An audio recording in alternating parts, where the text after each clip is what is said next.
بچیوں سے خاص طور پہ کہتا ہوں کہ چپ رہنا سیکھ کے جاؤ.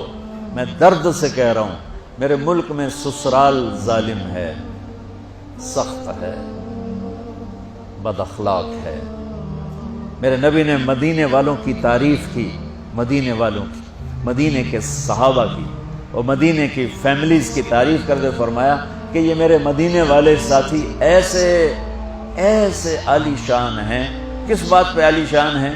کہ تہجد بہت پڑھتے ہیں، نفل بہت پڑھتے ہیں، جہاد بہت کرتے ہیں، تبلیغ بہت کرتے ہیں، ذکر بہت کرتے ہیں، تلاوت بہت کرتے ہیں. نہیں، سنو غور سے.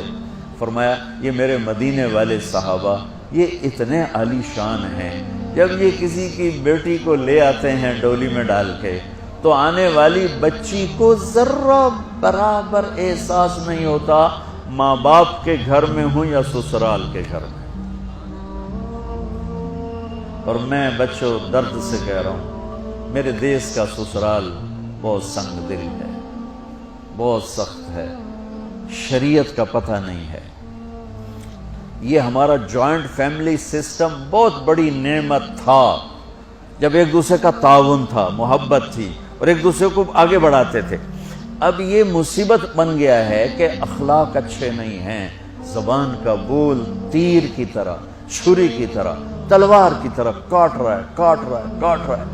اس لیے شریعت نے یہ اجازت دی ہے کہ شادی کے بعد اگر مجھے گنجائش ہے تو میں اپنی بیوی کو الگ رکھوں، تاکہ ہم 2 کا کلیش اور 10 کا کلیش، بڑا فرق. 2 کے کلیش کو حل کرنا آسان ہے اور 10 کے کلیش کو حل کرنا مشکل ہو جاتا ہے. اور خواہ مخواہ کے کلیشز جو زندگی برباد کر دیتے ہیں. جس بچی نے میری نسل کو پالنا پڑھانا اور بڑھانا ہے، اسی کو میں تانے دے کے جو اس کے پیٹ میں پرورش پا رہا ہے وہ تو پیدا ہوتے ہی نفسیاتی مریض ہوگا. چونکہ ماں پر جب ایسے پریشر پڑیں گے وہ پریشر بچے پر جائیں گے. میری نسل، آج کے ماں باپ جن کو ساس سسر کہتے ہیں، یہ خود اپنی اگلی نسل کے دشمن بنے بیٹھے ہیں کہ آنے والی بہو کو عزت دینے کی بجائے، محبت دینے کی بجائے، بیٹی بنانے کی بجائے وہ ایک ایسا رویہ اختیار کرتے ہیں. چونکہ اخلاق کوئی نہیں ہے، وہ سڑ کڑ مرتی ہے، نہ جیتی ہے. مشرق کی بیٹی ہے، گھٹ گھٹ کے مر جانا ان کی صفت ہوتی ہے. تو وہ جو پیٹ میں بچہ پروان چڑھ رہا ہوتا ہے وہ پیدائشی نفسیاتی مریض بن کے پیدا ہو رہا ہوتا ہے کہ ماں کی ساری ٹینشن وہ اس کے اندر جا رہی ہوتی.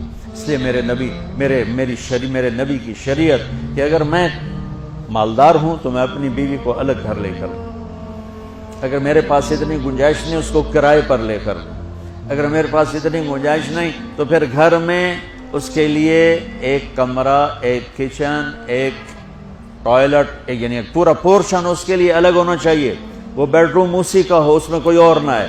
وہ کچن اسی کا، اس میں اور کوئی نہ ہے. اس کا واش روم اسی کا، اس میں اور کوئی نہ ہے.